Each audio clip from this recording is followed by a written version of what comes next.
child, before you scroll on, give me just a few quiet minutes of your tired evening. I am not going to ask you to pretend that nothing is wrong. I know exactly how much is wrong, and I am not going to talk you out of feeling it. But for a little while, let me help you see what is still here. The things so steady, so quiet, that you simply forgot to notice they never left. So loosen your shoulders and let the day stop pressing down on you, just for now. You came here carrying something heavy, and I am not asking you to put on a brave face. Before we go one step further, let me be honest with you because you deserve honesty. What you are about to hear is an encouragement drawn from the Bible, a reflection offered in faith. It is not a private message from heaven. It is not a prediction, and it is not a guarantee about how your life will turn out. It is simply the steady comfort of Scripture read gently over you tonight. And there is one short line from the Bible I want to set in front of you, carefully, the way you would set down something fragile. It comes from the first letter to the Thessalonians, chapter 5, verse 18. Listen to the words slowly, and do not rush past them. In everything give thanks, for this is the will of God in Christ Jesus concerning you. Read it once more, quietly, in your heart. In everything give thanks, not for everything. Hear that carefully. But in everything. There is a world of difference between those two small words, and I do not want you to miss it. The Scriptures are not asking you to be glad that things are hard. They are not telling you to smile at what is breaking your heart. They are simply asking you to notice, even in the middle of the hard, the small good that is still standing. So let these words come to you the way the Bible speaks them, as if the Father himself were sitting beside you and saying, "My child, I know where your eyes have been fixed. I know you have been staring for a long time now at the thing that is missing, at the door that closed, the person who left, the answer that never came. And I am not going to pretend that empty place is not real. It is real, and your sorrow over it is real, and I am not asking you to look away from it forever. I am only asking you, just for tonight, to let me gently turn your eyes a few degrees. Not away from the truth, but toward more of the truth. Because the missing thing is true. But it was never the only thing that was true. You have been counting what is gone over and over, the way the tongue keeps returning to a sore tooth. And I understand why. Pain is loud, and it insists on being counted first.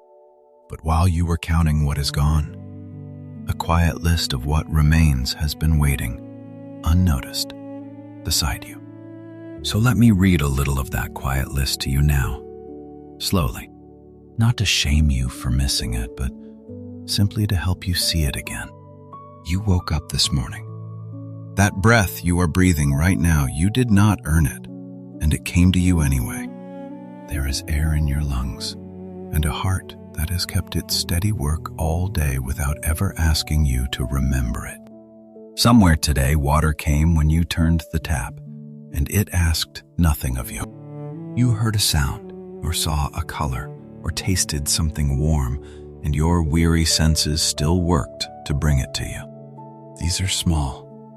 I know they are small. But small is not the same as nothing, and steady is not the same as worthless. The graces you stop noticing are usually the very ones holding you up. Think of the things that are so reliable you have stopped thanking anyone for. The floor that held you when you stepped out of bed this morning. The roof that kept the night off you while you slept, however little you slept. The name of one person, just one, who would answer if you called them right now. A memory that still makes the corner of your mouth lift, even on a heavy day. You stopped counting these because they never failed you, and that is exactly why they deserve to be counted. We thank loudest for the rescue and forget the steady ground we stand on every single day. Now, I can hear what some of you are thinking, and I will not pretend I cannot. You are thinking, but you do not know how empty my hands feel tonight. My child, I am not here to argue with your emptiness, and I am not here to fill it with cheap words. I know some of you have lost the very things other people are told to be grateful for. Some of you have an empty chair at the table that used to be full. Some of you are tired in a way that no amount of looking on the bright side has ever touched. So hear me clearly. I am not telling you that counting your blessings will erase your grief. That would be a lie. And I will not lie to you, not even to comfort you. I am only telling you that even now, even here, you are not standing in a place that is completely bare. So if you are listening tonight with a heart that feels mostly empty, this is for you. If you have been so focused on the one thing missing that you forgot the 10 things that stayed, this is for you. If you are weary and stretched thin and quietly afraid there is nothing good left to find, this is for you. If you have looked at your life lately and seen only the gaps, this especially is for you. You do not have to feel grateful to be here. You do not have to manufacture a feeling you do not have. Come as you are, with your honest, half-empty hands. Let me tell you something about gratitude that the world usually gets backward. The world treats it like a reward you give to a good day, as if you must wait for life to hand you enough before you are allowed to say thank you. But that is not how the scriptures speak of it at all. Giving thanks in everything is not a verdict on how your life is going. It is a small, quiet door you can open even on the hardest day. A way of saying the dark is real, and yet it has not swallowed everything. It is less like applause and more like a candle. One small flame does not deny the darkness of the room. It simply refuses to let the darkness have the last word about the room.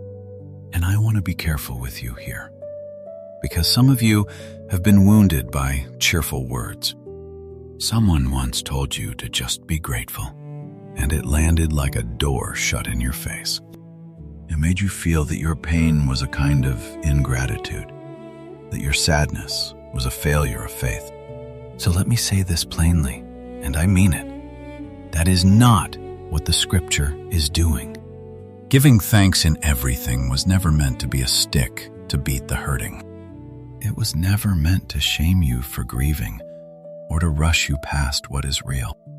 You can hold sorrow in one hand and a small thanks in the other, both at the same time. In fact, that is often exactly where this verse is meant to be lived. Right there, in the both at once. Thanksgiving is not the denial of your wound. It is the quiet refusal to let the wound own all of you. So let me keep reading you the quiet list, the one you stopped noticing. There is the fact that you are still here, still trying, still listening to a voice that speaks of hope. That is not nothing. The part of you that came looking for comfort tonight is a part worth honoring.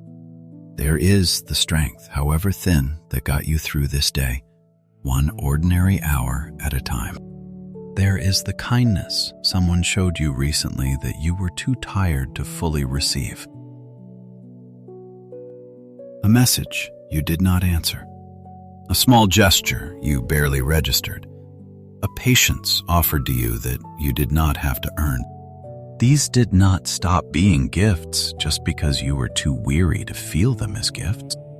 And they are still here, waiting, the moment you are ready to notice them again. You have survived seasons you were sure would be the end of you. Nights you did not think you would get through, and yet the morning came, and you were still here to meet it. Storms you were certain would take everything, and yet here you stand, with more left than you believed you had. Do you ever stop and wonder how you are still standing after all of it? The scriptures would call that grace. The quiet, steady holding you could not see while it was happening. You did not make it this far on your strength alone. You were carried on more days than you ever counted. And the same steadiness that carried you here has not run out tonight. So I am not asking you to feel a great wave of joy. That is not what this is. I am asking you something far smaller and far more honest. Can you find one thing, just one, that is still here tonight?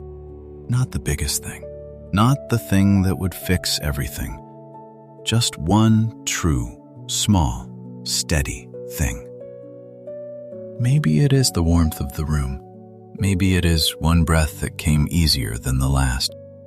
Maybe it is simply that this hard day is almost over and rest is coming. Whatever it is, let it count. Let yourself say a quiet thank you for that one thing and nothing more. You do not have to feel thankful for all of it. You only have to find the one and begin there. Because here's what I know about you that the weariness has been hiding. When you have lost sight of what remains, your whole world starts to look like the gap. The missing thing grows until it fills the window, and you forget there is a window at all. But the moment you name even one small grace out loud, the window begins to open again. Not because the missing thing got smaller, but because you remembered it was never the whole view. You are not being asked to lie about the gap. You are being invited to remember the rest of the room. And the rest of the room, my child, has been there the whole time, waiting for your eyes to return to it. Let me speak gently to the comparison that has been stealing your peace. You have looked at other lives and counted everything they seem to have that you do not. And the more you counted theirs, the emptier your own hands began to feel. But you were never meant to measure your life by the contents of someone else's. The scriptures are full of people who had little by the world's count and were held fully by God all the same. A widow down to her last handful who was not forgotten. A shepherd boy passed over who was not overlooked by heaven. What you have may be quiet and small and overlooked by everyone else. It is not overlooked by the one who made you. Your life is not less full because it is full of different things than theirs. So tonight, I am asking you to set down a few things you were never meant to carry. Set down the belief that your life is nothing but the sum of what is missing from it. Set down the quiet shame that whispers you should have more by now. Set down the habit of counting only the gaps and never the ground beneath your feet. You were not made to live with your eyes fixed only on the empty places. And you do not have to carry that narrow way of seeing for one more night. And about all the thanks you forgot to give, all the steady graces you walked past without noticing, hear this kindly, my child. You are not in trouble for missing them. The scriptures say that mercy is new every morning, which means tomorrow comes with fresh eyes already waiting for you. You have not used up your chances to see clearly. You get to begin noticing again, starting now. Gratitude is not a test you have failed.